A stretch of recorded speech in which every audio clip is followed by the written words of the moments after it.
pessoas negras desse Brasil, lentes negras. Eu sou José Carlos, membro do Zumbi, Arquivo Afrofotográfico, e estamos aqui em mais uma edição do nosso podcast Zumbi, né? E eu passo a palavra para o nosso Lente Negra. Bom dia a todos e a todas, né? Eu sou Lázaro Roberto, um dos cofundadores do Zumbi, Arquivo Afrofotográfico, né? Que foi fundado em 1990 por Raimundo Monteiro e Ademar Marques, né? Então, eu tenho quase 40 anos na fotografia, né? E esse acervo está fazendo 34 anos de fundado, né? E é um acervo que tem para mais de 30 mil fotogramas. Então, esse podcast é muito importante para dar apoio às imagens que a gente fotografa, né? Não sou eu, mas os outros companheiros, né? E outros materiais que têm chegado dentro do acervo. Porque a gente que fotografa, a gente vai fotografando, e por detrás dessas fotografias tem muitas histórias, né? Então, esse podcast vem enriquecer esse material para os pesquisadores, né? Para as pessoas que nos procuram e ficar para a memória, né? Então, nós estamos aqui hoje com esse militante do movimento negro, né? Cosme Onaualê, né? Que eu passo a conhecer ali no começo dos anos 90, né? Essa figura, né? Que depois ele encampa várias frentes de batalha, né? Dentro do movimento negro. Uma delas é sobre intolerância religiosa, né? Que ele vem acompanhando, participando, uma pessoa que conhece um pouco esse movimento. Então a gente está aqui para gravar esse podcast com ele, né? Justamente para enriquecer essas memórias, né? Essas fotografias, dele falar um pouco dessa história. Então, Cosme, gostaria que você falasse um pouco de você, né? Da sua luta, da sua história, se apresentasse, né? Então é isso.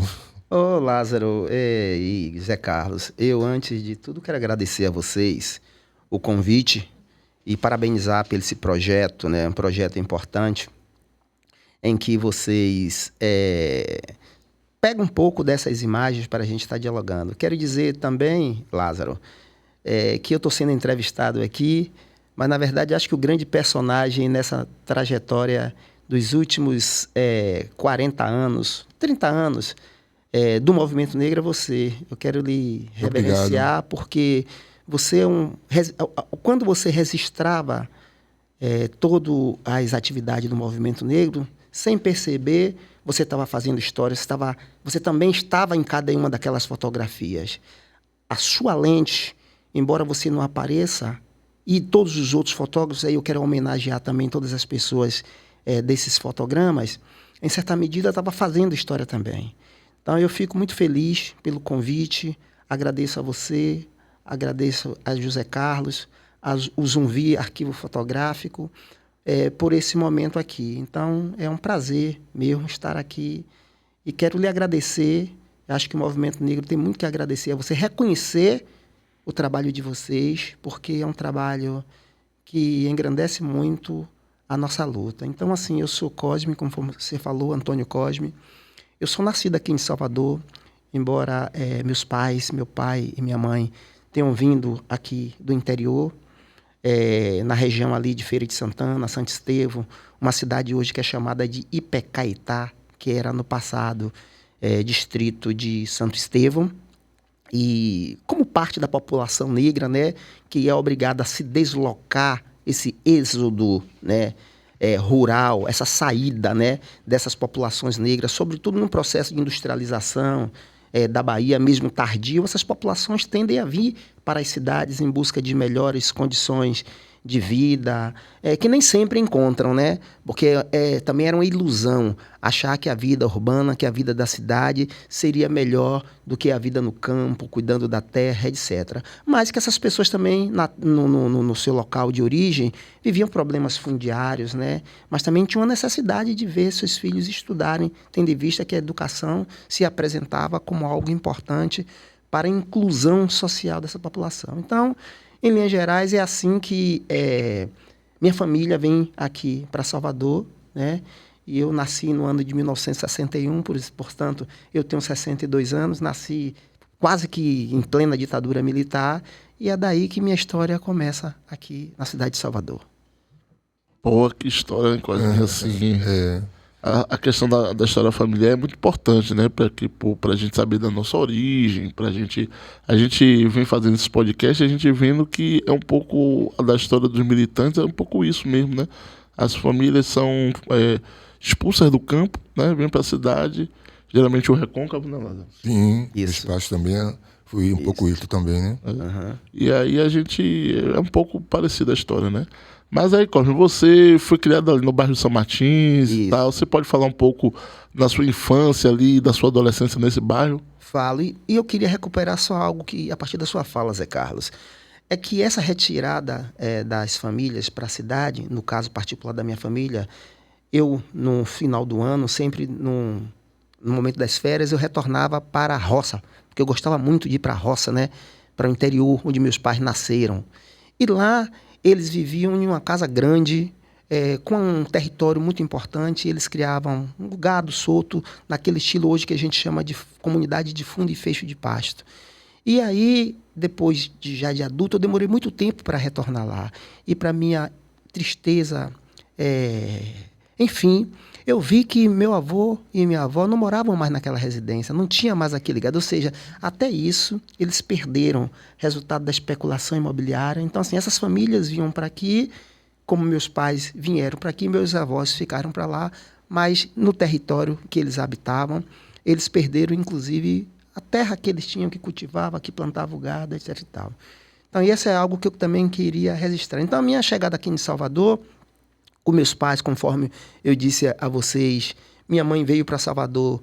Minha mãe é uma pessoa que não tinha uma escolarização formal. Minha mãe é considerada uma analfabeta, ou seja, uma pessoa que não domina o alfabeto, é importante isso, mas que sabia ler o mundo de uma forma fantástica. Meu pai, ele escrevia meramente. Meu pai trabalhava, na verdade, quase como ambulante. Ele primeiro trabalhou em uma empresa chamada Cruz, que fazia refrigerante, Cruz e tal.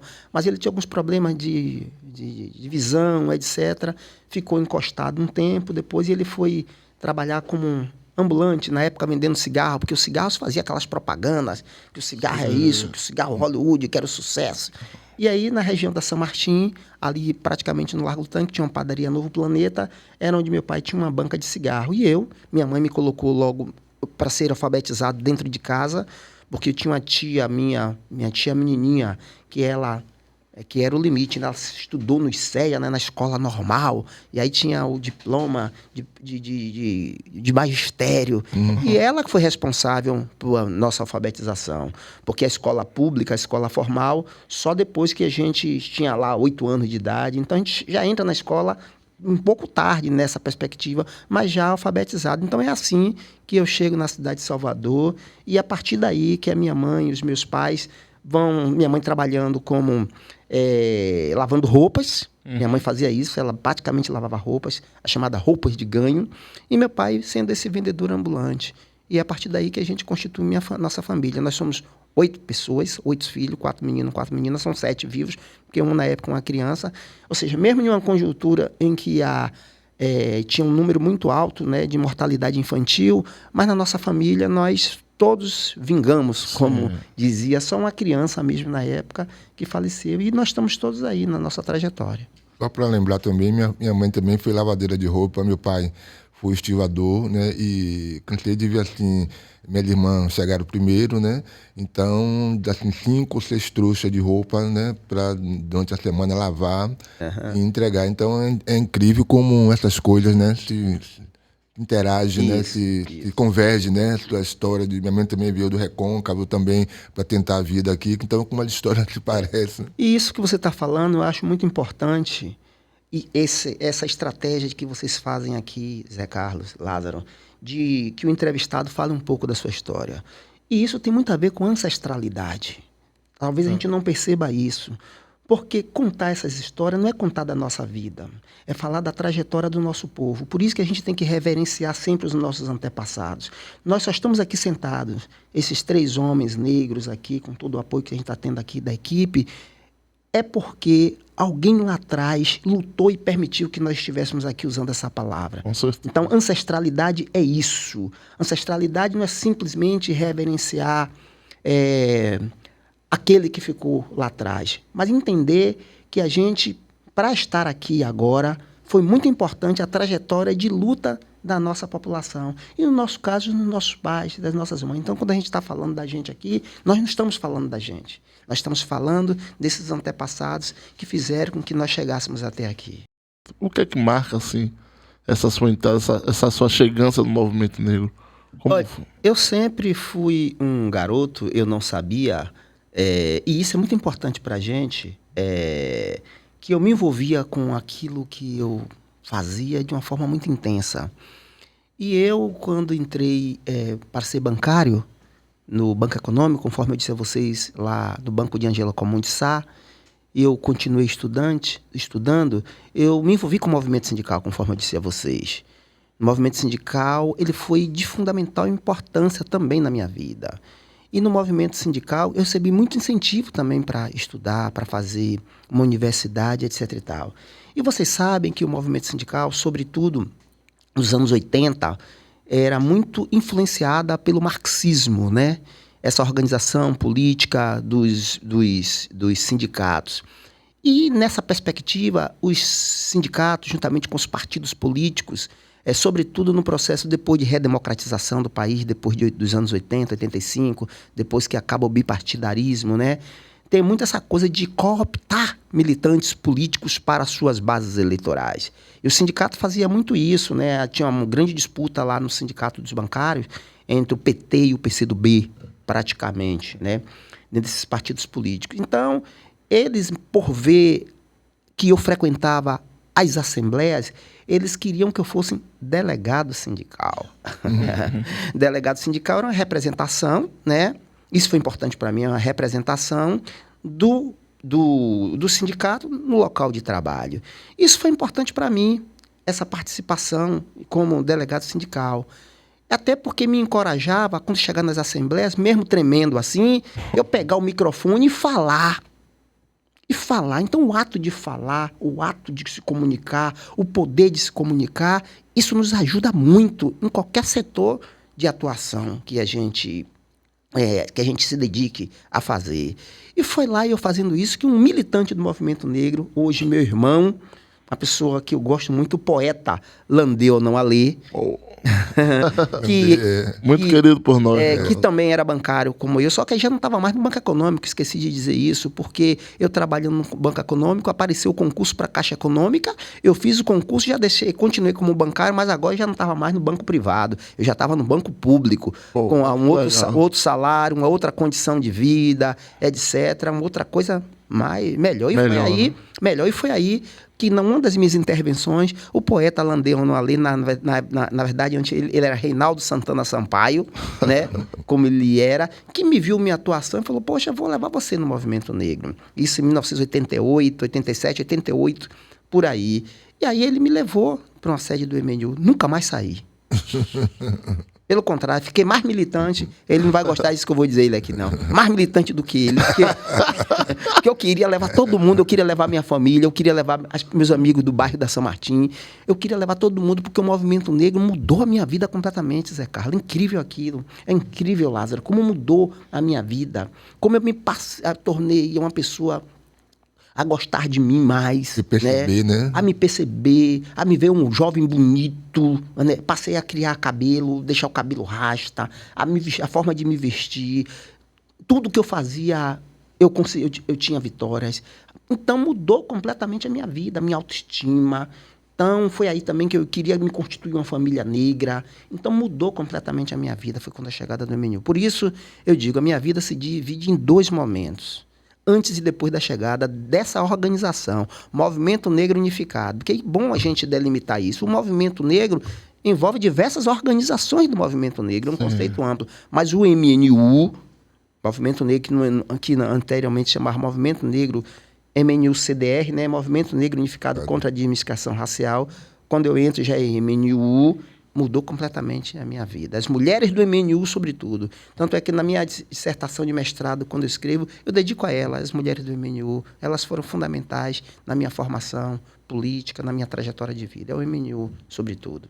É muito importante esse divisor de águas, porque acho que isso acontece um pouco com todo mundo, né, Lázaro? Com certeza, né? Eu também, com a Dona, como está falando, a mesma coisa, né? Mesmo um pouco antes, né, que eu já conheci o MNU no Sucupira, né, ali levado por Antônio Godi, né, que era nosso instrutor de teatro, uma pessoa que naquela época já escolarizado, já fazia universidade, negro, filho de um sindicalista perseguido pela ditadura. Então ele já tinha uma visão de mundo, né, até por morar no centro, e a gente na periferia, a gente achava o centro muito distante, né, e foi muito importante porque ele nos discutindo o movimento negro, no sentido de naquele momento ali da fundação do Grupo Negro, e se formando, né, de muita gente de teatro, de dança, de compositores, né, que existia aquela grande discussão, né, muita gente pela questão política e muito pela questão da arte, né, e uns puxando pela política, não entendia. Isso foi um período que teve de amadurecimento mais para frente, né, quando Lélia chega aqui em 78, né, e as coisas vão se ajustando, né? Mas ali teve um embatezinho, porque eu mesmo estava ali pela cultura, né? E a gente ia para ali declamar, final de semana, e eu não participava muito das reuniões, não digo fechada, mas era dos militantes, mas Gilberto Leal, Lino, Jonathan, essa galera mais, né? Já vinha. Então a gente, aos domingos, final de semana, se reunia ali, né? A gente mostrando nossos cabelos, já assumindo a nossa negritude. Então foi um processo assim, bastante interessante, né? Então é dali que eu caminho, né? E posso dizer que conheci várias figuras, né? Do porte de Luísa, de Jonathan, Ana Célia, Jorge Conceição, Criação, Vatuzzi e outros, né? Que nunca deixaram de, cada um na sua atuação, né? E posteriormente você, né? E outras pessoas que vêm depois, que foi um grande aprendizado para mim, né? Nessa luta. Então, concordo com você, né? E isso que você está falando, Lázaro, é importante para você ver como a gente faz história sem perceber, né? Como nós fazemos a história e a gente não percebe como a gente faz a história no dia a dia, né? Porque Zé Carlos, que é historiador também, né? Seu colega.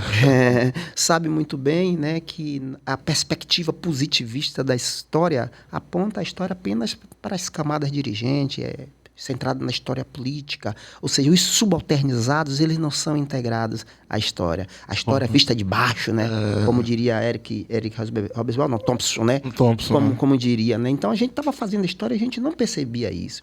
E as organizações do movimento negro, elas sempre fizeram isso. Quer dizer, essa trajetória que você contou, essa trajetória que eu estou contando, por exemplo, isso é resultado do movimento negro. O meu processo de reafricanização se deu a partir do movimento negro. Foi a partir do movimento negro, como eu disse a vocês, que eu me percebo enquanto negro, que eu deixo meu cabelo rasta crescer. É a partir do movimento que eu vou olhar para o reggae de uma outra forma, que eu vou olhar para os blocos afros que já estavam ali de uma outra forma, que eu vou olhar para o candomblé, para as religiões de matrizes africanas em uma outra perspectiva. Eu digo, não, eu quero ser de tudo. Eu quero ser do reggae, eu quero ser do candomblé, eu quero ser...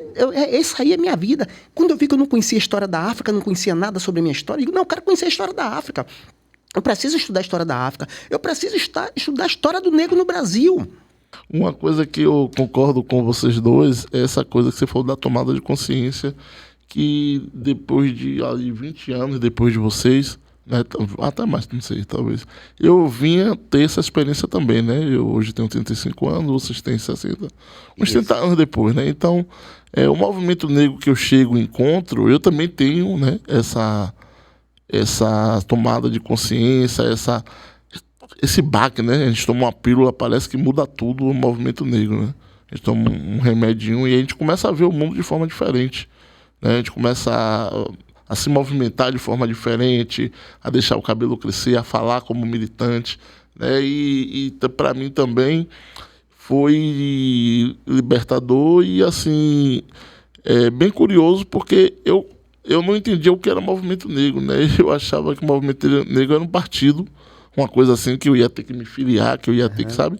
E, na verdade, o movimento negro é algo bem amplo e você, na sua fala, mostrou aí que o conceito de movimento negro é bem amplo do que apenas o MNU, né? A gente como pesquisador, historiador, a gente costuma dizer que o MNU é um movimento negro contemporâneo, né? Esses movimentos setentistas, né? Mas na sua fala você colocou que é uma coisa muito mais ampla, né? Desde lá de trás e tal.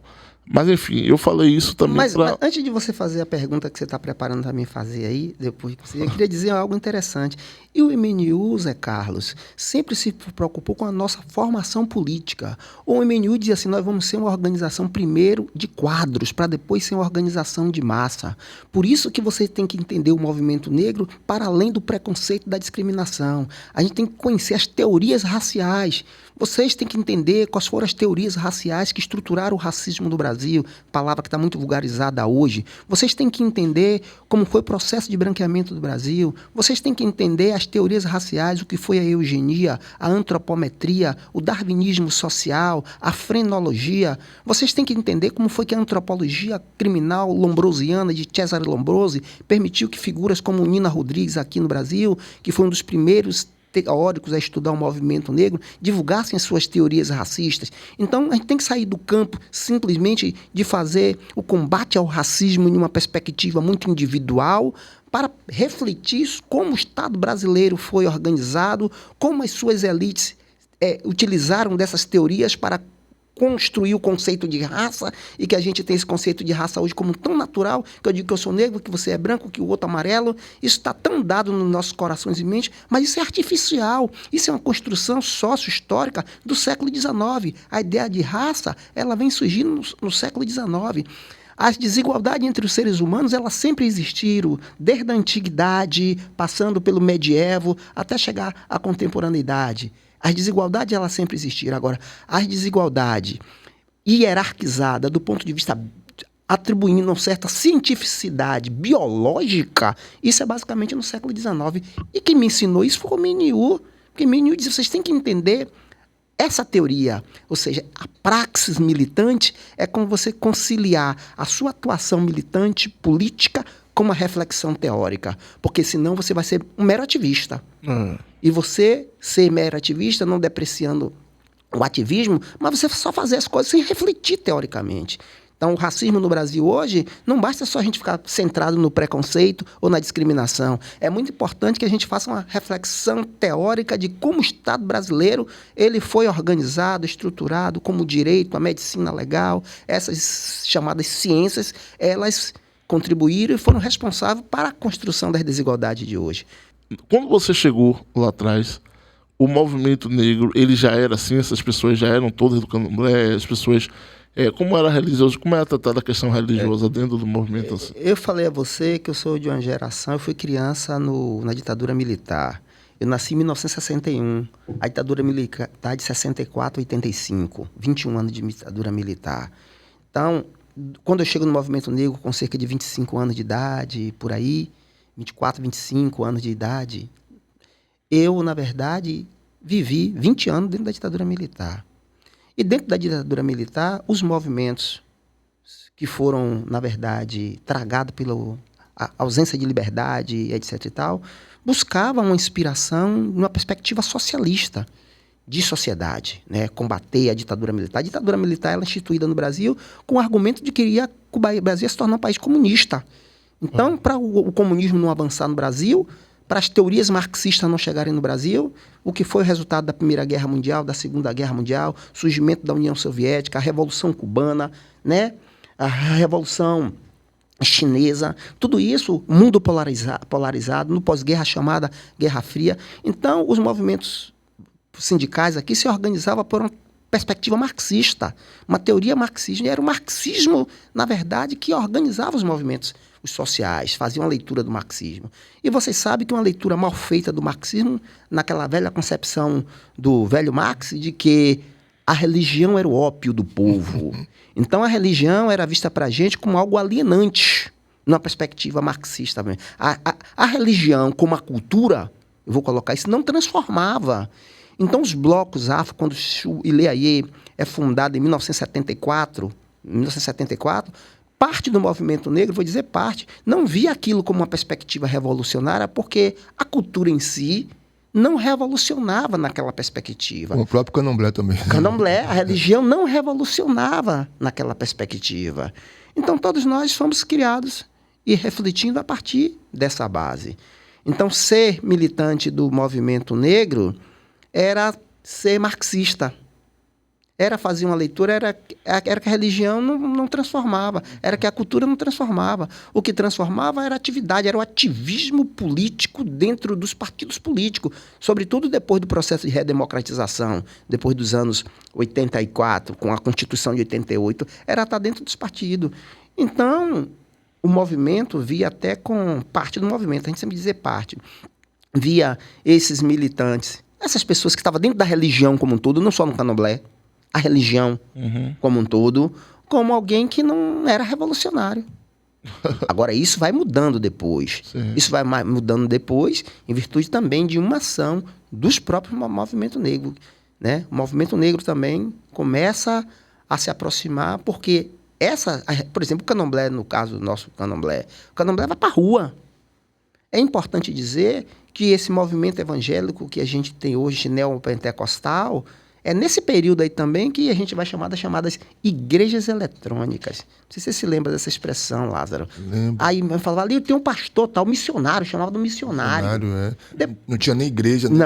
Não tinha nem igreja, não. Pegavam terreno, circo, armava, se chamava de missionário. Estava curando gente. Eu tinha uma tia que era muda e surda, eu lembro que foi muito, muito frustrante pra gente, porque aí a moça levou ela, dizendo que ela desde pequena, que já nasceu muda e surda, e levou e a gente dentro de casa esperando ela falando e nunca pois falou.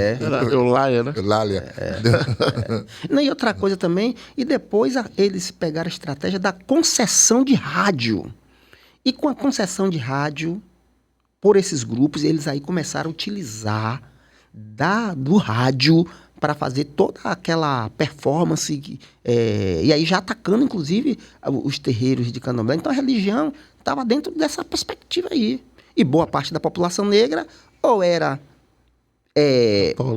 católica, ou quando não, em virtude dessa propaganda que esses missionários começaram a fazer, que a gente chamava na época de igrejas eletrônicas, até talvez pejorativamente desqualificando, a gente fazia até isso, e com a concessão de rádio, TV que eles tinham, quer dizer, uma parte da nossa população ou estava acompanhando esses missionários, ou esses pastores, ou outra parte estava no candomblé.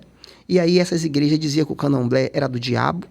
E nós que se nos dizíamos os intelectuais de fora, que éramos ateus ou qualquer outra coisa tal, a gente desvia com preconceito. Então há que se fazer uma autocrítica ao movimento negro, esses militantes mais antigos, que no primeiro momento a religião não era vista como algo que pudesse transformar, algo que pudesse revolucionar. Mesmo dentro de organizações que a gente estava muito preocupado com a formação, mas não fazia uma leitura, que nós só chegamos até ali, na época, para constituir essas organizações nos anos 80. E nós estamos aqui hoje, como estávamos ali, graças à nossa atuação das religiões. Com certeza. As religiões, elas foram fundamentais em importância no processo de colonização do Brasil, né? Quer dizer, foi a religião que permitiu essa ancestralidade, a constituição de um quilombo, quando se falava em Zabiapongo, quando se falava em Nganga, né? Tem uma relação com essa divindade africana. E isso foi dado através da religião, foi a religiosidade que permitiu isso. E também, ainda já agora, né, o processo de reafricanização, né, desses blocos afros, né, dessas manifestações que vieram chegando, acho que isso também ajuda ao candomblé, no sentido de se abrir mais, as pessoas entenderem mais aos poucos, né, porque os blocos afros cantam as músicas, né, ligadas ao candomblé, né, e queira ou não queira, Cosme, acho que de uma forma meio apagada, mas a gente dizia católico, mas sempre tem um pé no candomblé. Eu digo pela minha própria família, né? Minha mãe era católica, mas não era nem tão praticante, mas ela frequentava um terreiro, né? Uma sessão, e também, quando eu precisava, ia na igreja. Quando eu precisava, ia. Então, eu fui criado dentro disso, entendeu? Lázaro, Zé Carlos, O que a gente chama de candomblé hoje, na verdade, a gente pode dizer que são religiões de matrizes africanas. O que você está falando, quando eu digo que eu vou para o candomblé, na verdade, dentro dessa perspectiva, eu sempre fui do candomblé, nessa verdade. Porque tudo aquilo que não era de uma perspectiva católica era considerado algo que, vamos dizer assim, era candomblé. Na rua onde minha mãe morava, tinha lá, minha mãe colocou meu nome de Cosme, porque tinha Damião, tinha as pessoas que recebiam entidades. Então, se a gente for olhar a nossa história, se a gente retroceder para o século XVIII, quando eles chamavam de calundus, qualquer manifestação dita religiosa de origem africana, feita por uma escravizada, por um escravizado, que falava uma língua diferente, que tocava um tambor, mesmo o Santo Ofício, aqui a representação, numa cidade como uma cidade da Bahia, a cidade de Salvador, era visto como manifestações diabólicas. Inclusive, o Santo Ofício era obra de investigação do Santo Ofício. Entenda? Então, assim, na verdade, o que a gente está chamando de candomblé, a gente sempre teve isso aqui, não com o nome candomblé, mas no primeiro momento chamava dos calundus. Calundus, a gente não pode dizer que é o candomblé organizado em uma casa como é hoje, essa organização social, política que tem hoje, todo centrado em uma casa, com a representação de cada orixá ali, no xirê, no espaço físico. Isso é coisa muito recente. Isso é coisa do século XIX. Mas não significa dizer que desde o momento que o primeiro africano e africana chegaram aqui no Brasil, que a gente não tinha essas religiões de matrizes africanas aqui. Então, o que você fala da sua mãe, da minha mãe, das nossas famílias são descendentes de africano. Portanto, essa matriz africana que a gente chama de candomblé sempre esteve presente nas nossas vidas. Então, assim, não, é uma força também muito grande, né, que a gente, hoje a gente faz essa reflexão, né, de com tudo isso eles não conseguiram acabar, né, assim, que era o propósito deles, né, mas eles não conseguiram, né. Exatamente. O candomblé é a religião. Nós sempre fomos perseguidos, né. Olha que coisa interessante, no candomblé não se escreve nada, né. O candomblé sempre foi perseguido não só pelos proprietários de escravizados, que preferiam se chamarem de senhores, como pela própria organização política do Estado. O Código Criminal da República, o Código Criminal do Império, já criminalizava essas religiões. Se a gente chegar mesmo na República, a República res publica, coisa pública, né? A partir do ano de 1890. Em 1930... a perseguição aos candomblés nos anos 30, quer dizer, os terreiros eram invadidos, eram aprisionados, os seus instrumentos sagrados, né? Inclusive, parte desse material estava no Museu Eugênio Estácio de Lima. Ou seja, a perseguição contra os terreiros, mesmo sendo os terreiros, tanto do ponto de vista do Estado, como do aparelho repressor do Estado, como esse tipo de perseguição, não foi capaz de abalar nossas estruturas e o candomblé está aí forte. Não faz proselitismo, não convida ninguém para vir para o terreiro. Isso que mostra como se deu a nossa resistência do ponto de vista religioso, entendeu? Da religião, muito mais ampla essa perspectiva. Pô, muito bom, viu, Cosme? Assim, essa sua análise, todas essas ideias, a gente sai daqui muito fortalecido, né, Lázaro? Claro, com certeza, uma aula. Aquilo que a gente tem ideia... até 76, os terreiros precisavam de autorização, licença na Delegacia de Jogos e Costumes, né? Isso é para a gente entender essa perseguição às populações negras, criminalizar a religião, as religiões de matriz africana. Então, é nessa perspectiva que o movimento contra a intolerância religiosa, por exemplo, ele surge, ou o ódio religioso. Vamos entrar agora em uma nova etapa do nosso bate-papo, que a gente vai ver algumas imagens, né, que Lázaro construiu, outras pessoas fizeram, e aí a gente vai comentando essas coisas, você falar também de como surgiu essa discussão dentro do MNU, né, assim, no sentido de começar, né, uma caminhada, uma marcha em prol da intolerância, né, da luta contra a intolerância. Rebeca? A gente entraria aí no que alguns autores, né, falam de testemunha ocular da história, né? Os registros, porque quando Lázaro, na verdade, ele está registrando esses momentos, ele é uma testemunha ocular, né? É o uso das imagens para a gente pensar a história, né? Eu só faço uma pergunta que lembrei agora de Valdina Pinto, né? Saudosa Valdina. Sim. Que ela não gostava dessa palavra intolerância, né? Ela dizia, eu Isso. quero que me respeite. Queria saber se você concorda com... Sim, sem sombra de dúvida. Tolerar o outro é dizer assim, eu vou lhe admitir, mas eu não te respeito, eu te tolero. Tolero não é respeitar, né? Então a palavra intolerância religiosa, muito bem criticada por ela, correto. Intolerância religiosa. Hoje, até do ponto de vista semântico, a gente usa a expressão racismo religioso, né? Isso é muito importante. Essas imagens aí, elas são importantíssimas, né? Como eu estava dizendo a você, na verdade, registrava isso. Você também é um personagem aí. Essa imagem aí, por exemplo, mesmo, eu não sei, não posso dizer exatamente que ano, porque eu estou vendo aí que é do movimento, de uma das caminhadas que acontece no bairro do Engenho Velho, né? Engenho Velho, eu sei 2018, 2019, eu já fiz várias, né? E sempre eu pego essa foto, né? Eu faço uma relação, entendeu? Quando a caminhada vai passando, entendeu? Eu sempre pego essa... E essa imagem aí, Lázaro, interessante, com essa imagem da Igreja Universal, ela está na frente do terreiro do Coro. Aí é na frente, eu conheço esse espaço aí, e eu estou vendo isso, porque muitos desses terreiros, eles foram instalados, sobretudo ali na região do Engenho Velho, essa aí é a caminhada lá do Engenho Velho, a igreja, e particularmente a Igreja Universal, eu tenho que dizer o nome, não é que... Quando eu não gosto de generalizar nunca, ser responsável.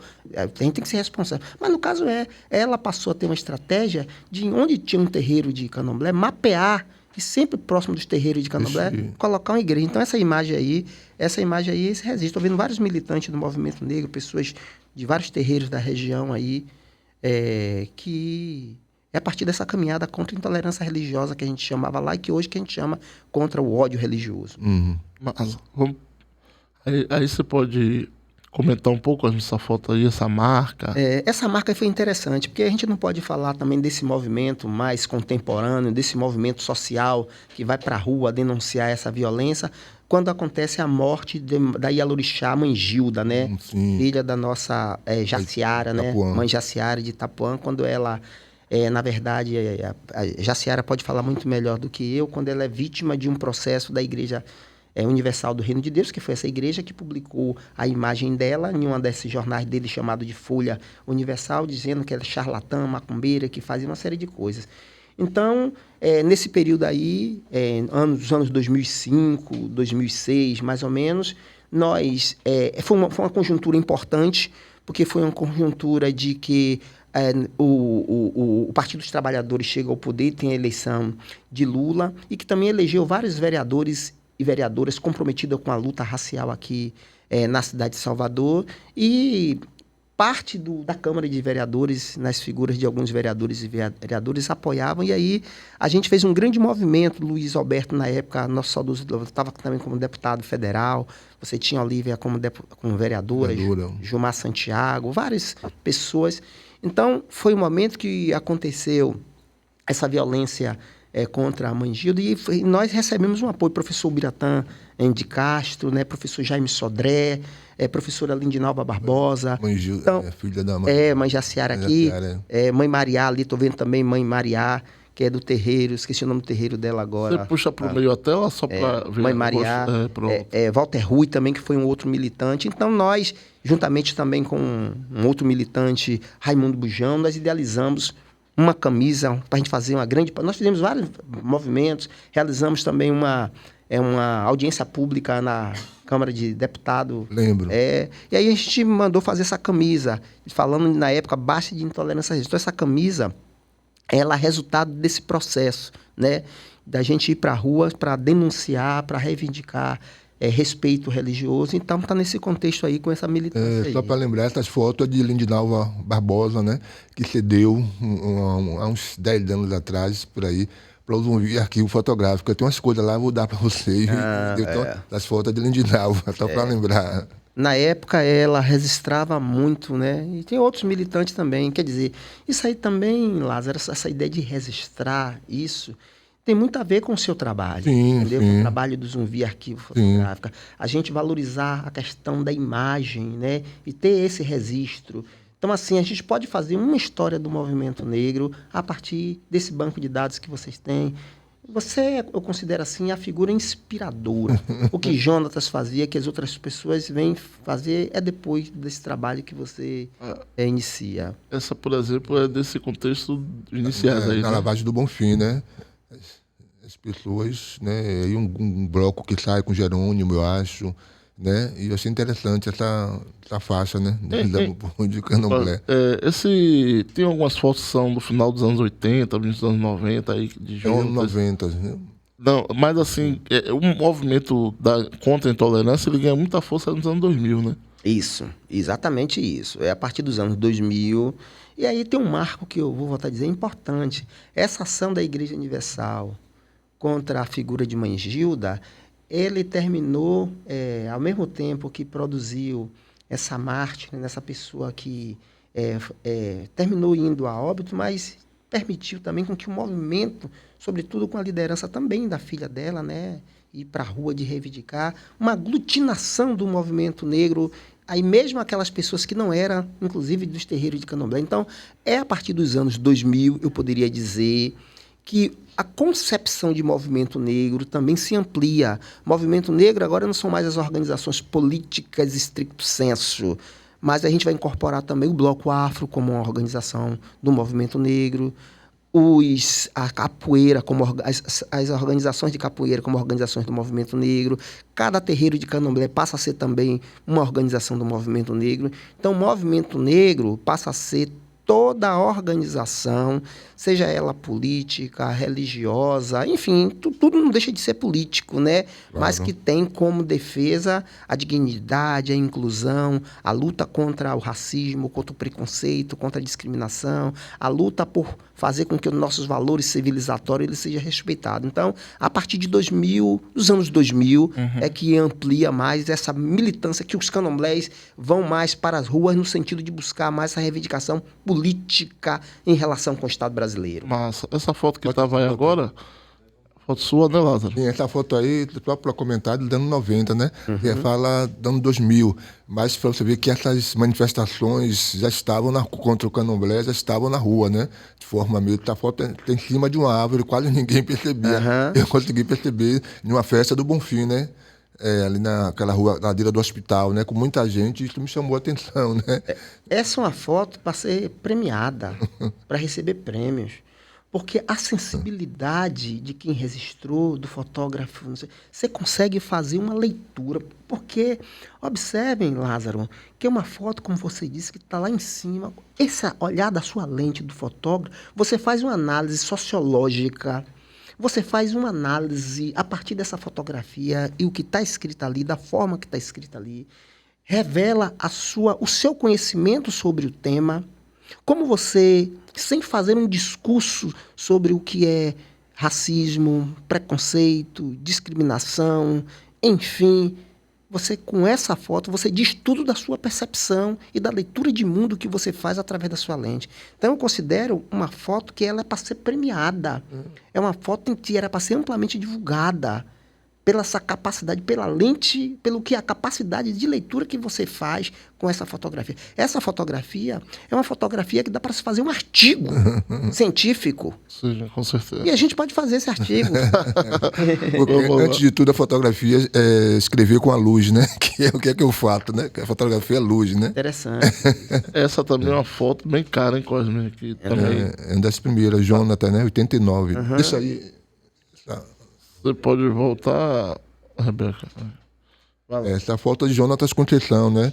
Ele estava por dentro, né, dessa manifestação, foi no Campo Grande, né, de uma criança que apareceu morta, alguma coisa assim, que foi acusada ao Candomblé, né? E Jonas estava num momento muito feliz, não sei se ele ia passando e estava com a máquina, ou ele provavelmente sabia e foi, né? Provavelmente sabia e foi, e ele fez esse registro, né? Em 89, né? 89. Quando começa a aparecer, a Igreja Universal começa Isso. a botar a cara na rua, aí tem gente de Tinga, tem gente de Ilhéus, tem gente de vários, são várias fotos, né? De várias localidades que ele se subúrbio, entendeu? Então, observe que hoje, esse segmento, eles continuam fazendo, mas eles não têm mais coragem de fazer isso. Sim. de fazer esse tipo de manifestação, dizendo que faz sacrifício, levar cartaz, como está ali, que a igreja que está indo contra, eles não conseguem. Eles continuam fazendo isso, claro que ainda tem, mas de maneira mais sofisticada, né? Mas isso também é importante para ver como se deu esse processo. Esse processo não inicia aí no século XVIII, no século XIX, e ainda se acusava, mesmo quando tinha algum tipo de morte, algum tipo de cura que alguém fazia com alguma criança, mesmo criança branca, e por acaso essa criança não conseguia se salvar, por exemplo, que tinha algum tipo de beberragem, se acusava as pessoas que deram isso como pessoas que fizeram algum tipo de sacrifício. Na nossa literatura consta isso, entendeu?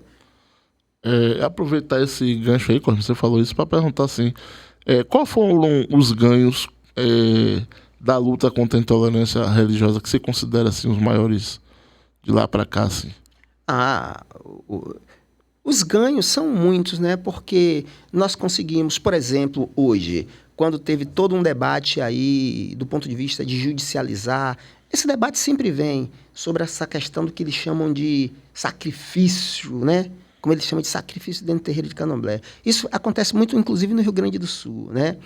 E, por exemplo, quando o STF agora teve todo um debate onde se queria proibir que as oferendas, que é como a gente chama, né, as oferendas dentro dos terreiros de candomblés, ela pudesse acontecer. Porque eles falam de uma forma como se essa questão do chamado sacrifício, isso não fosse de todas as religiões, né?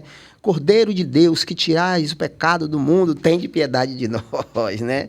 Jesus Cristo foi oferecido como o Cordeiro de Deus, né?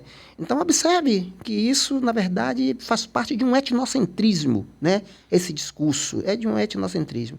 Então, assim, nós tivemos muitos avanços do ponto de vista não só da nossa organização, como também que eu considero o avanço mais importante de todo, que foi um orgulho que as pessoas de Candomblé passou a ter a se dizer de Candomblé.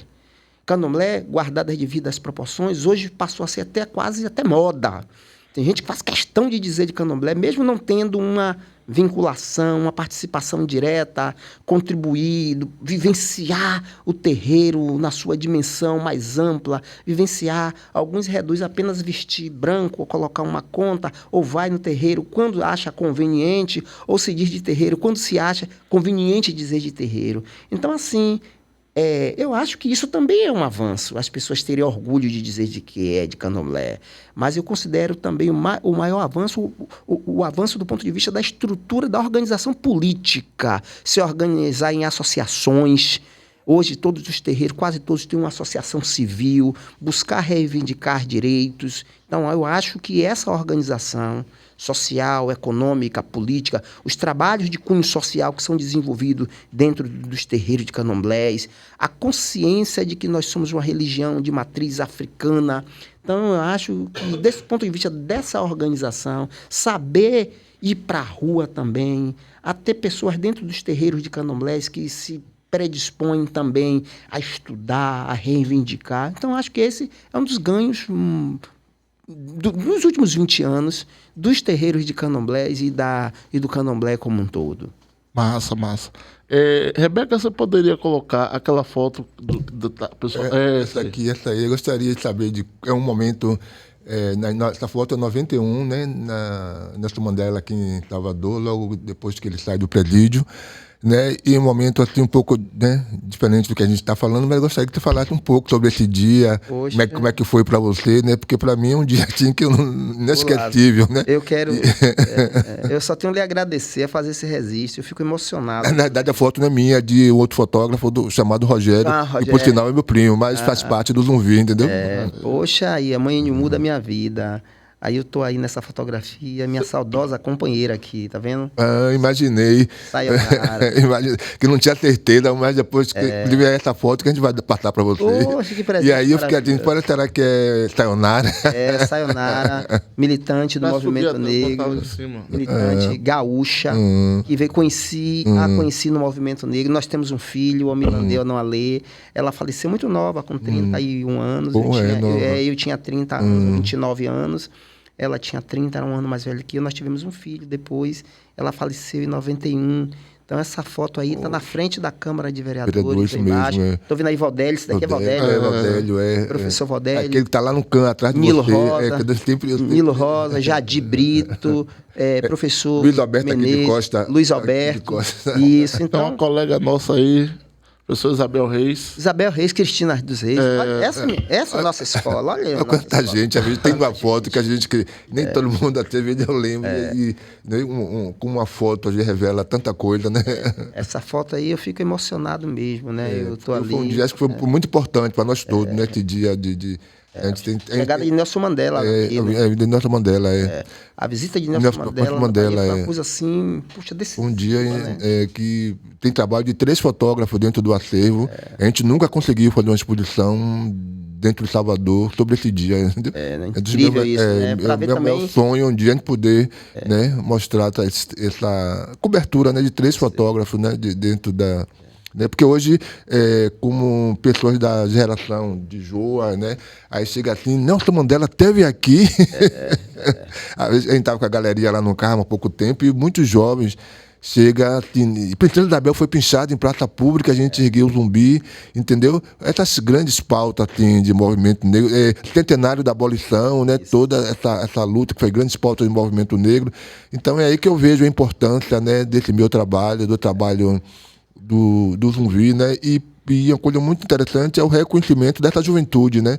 Que me deixa mais feliz hoje, Cosme, essa juventude, assim, que chega e não me reverencia, mas reconhece o valor desse trabalho, né? Então... E é algo que, infelizmente, né, o Estado brasileiro, a cidade de Salvador, as autoridades, enfim, não valoriza, né, essa imagem. E eu acho que até o próprio movimento negro, como não junta a força no sentido de, por exemplo, nós notícias falando aí, tivemos dificuldade de ter uma exposição sobre a visita de Mandela. De Mandela, né? na Bahia. Dizer, por mais que a gente avance do ponto de vista político na cidade, que a gente governe, que a esquerda governe o Estado por muito tempo, mas ainda a gente tem essas dificuldades, né? O movimento negro tem essa dificuldade. Depois de 30 anos, a gente não conseguiu isso. E botar ele dentro da escola, né? Uhum. Antes de tudo, é o que eu digo todo dia, eu quero que minhas fotografias vá para as escolas, entendeu? Porque assim como me ensinou muita coisa de eu me perceber, minha própria negritude, de eu perceber tanta coisa, essa imagem pode ajudar. Claro. Outra aí também, né? Que acho que... Essa aí, de novo também, assim, olha, eu tô ali também, Giovanni, meu irmão, ainda garotinho ainda, né? Landê, atrás de você. Landê também, ali, né? Professor Jonatas Conceição, quer dizer, esses registros aí, eles são de fundamentais importância. 13 anos do MNU, lá, tá vendo? Comemoração, né? Foi comemoração. O MNU tinha fundado a sede do MNU aqui no Curuzu, que a fundação da sede foi 89 ou 90. 90, né? E aí na parte de cima, isso aí é a parte de cima do MNU. Mesmo, na laje. E aí a gente estava reunindo para comemorar os 13 anos do MNU, né? Então isso aí... Porque o MNU fazia muita coisa, o MNU fazia, né? Então, aí nesse espaço, por exemplo, na época, inclusive, vários militantes desenvolveram aí nesse espaço o processo de educação, que a gente, antes de a gente falar da Lei 10.639, nós tínhamos um grupo de educação dentro do MNU, o grupo chamado Robson Ferreira da Luz. A gente pensava a educação das relações étnico-raciais. História e cultura africana, o material que eu consegui foi na biblioteca do MNU, lá dentro do MNU tem uma biblioteca. Tinha um grupo de mulheres do MNU, o grupo de mulheres do MNU, GM, com noção de gênero, que a gente está popularizando agora. Quando se falava em gênero, eu dizia, mas o que é gênero? Eu não entendia na época o que é gênero, porque as mulheres do MNU já protagonizavam. Não, a gente tem que falar da mulher, a gente tem que falar de gênero, como hoje se fala em mulherismo, né? Porque a noção de mulher é muito ampla. O que é ser mulher? A gente não pode reduzir apenas ao biológico, né? Hoje você tem mulheres trans. Por isso que o mulherismo africano discute isso. Se tivesse a perspectiva do gênero e não do sexo em si. E o MNU já fazia isso nos anos 80, final dos anos 80, início dos anos 90, né? Então, assim, chegamos às nossas considerações finais. Gostaria que Lázaro... Deixa uma palavrinha aí pra gente se despedir e Cosme fazer uma fala final também. Não, assim, né? Estou muito feliz, né, de estar aqui com o professor Cosme, né? Esse militante, né? Que eu já conheço aí há mais de 30 anos, por aí assim, né? E é uma trajetória evolutiva, né, de a gente estar aí nos embates, né, de estar vendo ele aí palestrando, na rua, nas manifestações, né, um militante muito presente. E hoje eu tenho o prazer, né, de conhecer mais sobre a sua história, né, de onde você veio, de onde, né, a sua trajetória mesmo, como você acabou de falar. Então, eu fico mais orgulhoso ainda, mais feliz de saber, né, que dentro do Umvi tem um pouco da sua trajetória, né? Então, você é uma pessoa que realmente fico muito feliz de estar entrevistando, e esse material é muito proveitoso, né, para os pesquisadores, para quem pesquisa sobre intolerância, né, essa temática dentro do acervo, né, que às vezes é muito procurada. Então é isso, né? Agradeço mais uma vez a sua presença, né, de você de estar aqui, não te refutar, contando tua experiência para a gente. E é isso, né? Eu fico muito feliz. Lázaro Zé Carlos, eu me sinto homenageado. Eu me sinto longe, a palavra quase não sai, né? Longeado. Homenageado, porque, quer queira ou não, quando vocês me convidam para falar aqui um pouco, eu que tenho que agradecer. Porque nós temos tanta gente aqui que faz o movimento negro, pessoas que estão vivas, que não são reconhecidas, né? As pessoas não valorizam o trabalho, mesmo aquele trabalho que cada um faz. Então, assim, eu acho que a gente tem muitas pessoas para homenagear. Então, assim, vim aqui dialogar com você. Eu me sinto homenageado, mas eu também quero lhe homenagear vocês. Você, em particular, Lázaro, é uma figura que precisa ainda o movimento negro lhe homenagear, lhe reverenciar por tudo aquilo que você fez e você vem fazendo. Você está em uma outra etapa agora da sua trajetória de militante negro. Eu quero lhe homenagear. No Candomblé, a gente fala assim, a gente pede a benção, né? A gente pede a benção. O que eu posso fazer é isso, é pedir a benção nesse sentido mesmo, né? Muito obrigado. Pedir a benção mesmo, reconhecer na sua figura uma pessoa que contribuiu e contribui muito com a nossa trajetória. Tem um pouco de ancestral na sua trajetória. Então, eu me sinto homenageado por estar aqui sentado com vocês, mas quero lhe parabenizar a sua trajetória. E esse projeto ele é de fundamental importância, que fique registrado isso. Muito obrigado, um beijo no coração de vocês. Tá bom, muito obrigado, Cosme. Axé pra gente. Cosme, a gente só tem a agradecer, viu? E desculpe, e você também como um jovem, eu acho que é essa coisinha, uma família, o mais jovem, o mais velho, porque ser velho pra gente não é sinônimo de sabedoria, ser velho pra gente nunca foi coisa ruim. As pessoas que não entendem, parabenizar você também, Zé Carlos, é isso, a gente precisa pegar também essa juventude, né, e juntos, né, essa juventude com o mais velho e o mais experiente, tocar à frente os nossos projetos. Sim, parabéns, com certeza. Parabéns também. Muito obrigado, e é isso, acho que Lázaro tem que ter essa referência mesmo a ele, porque alguém se dedicou, sabe, dedicou. Eu tenho um pouco mais de 10 anos que estou trabalhando com ele, e a vida dele é isso. A vida dele é memória, é fotografia, sabe? Então, eu aprendo todo dia também.